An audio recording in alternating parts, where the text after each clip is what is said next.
I'm in Paris!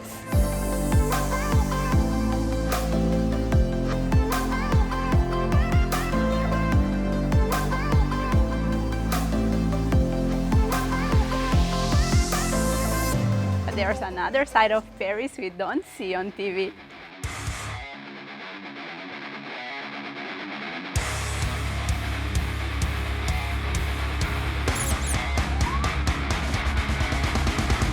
Paris is a big city, and just like other big cities, there's also crime and violence, poverty, immigrants, and it can get pretty dirty.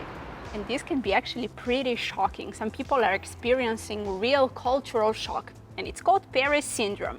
What happens is that this is a condition when people who were expecting something because they saw it on TV come to Paris and see that the real Paris is very different from what they were expecting. And the symptoms can be pretty serious. Delusions, hallucinations, depersonalization, anxiety, derealization, dizziness, sweating, vomiting.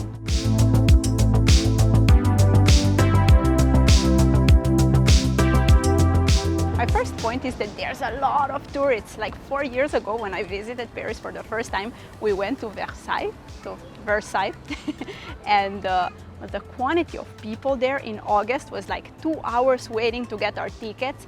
And then once we were inside, people were like, it was summer, so everybody was sweating. So the smell was not the best, but also everybody was touching my skin and yuck. I just had to get out as soon as possible.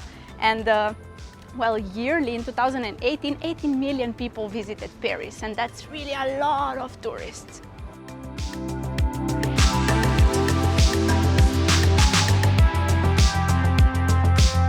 Talking about tourists also mean higher prices in the city. In 2018, Paris was actually the second most expensive city in the world after Singapore. And this quantity of tourists also attracts many people who don't have that much money as tourists, like pickpockets, con artists, and poor people in general, which there are quite some in Paris.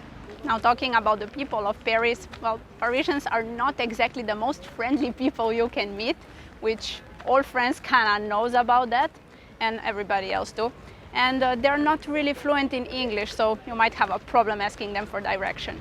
Now, if you see any demonstration, not really the best thing to go towards to, because social climate is pretty intense in France right now with yellow vests, and also getting lost in the middle of demonstration is pretty bad idea because police can get pretty brutal apparently.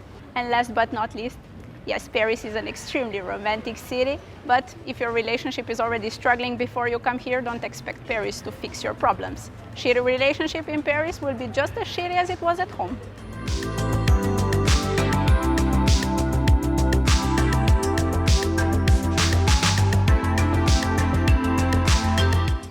So, recognize these chairs? Well, if you watched our diversity video, of course you do, and if you don't, click here. So, should you visit Paris? Well, of course you should. Every big city is double-faced, and Paris is no exception. But since Paris is so romanticized in our heads, well, we expect that it's gonna be a fairy tale, while, well, it's just a city.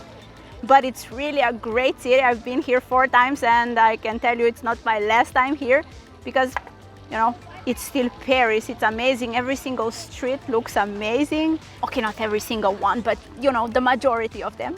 Whether you take a walk during the day or during the night, the walk is gonna be fantastic. There's all this delicious food here.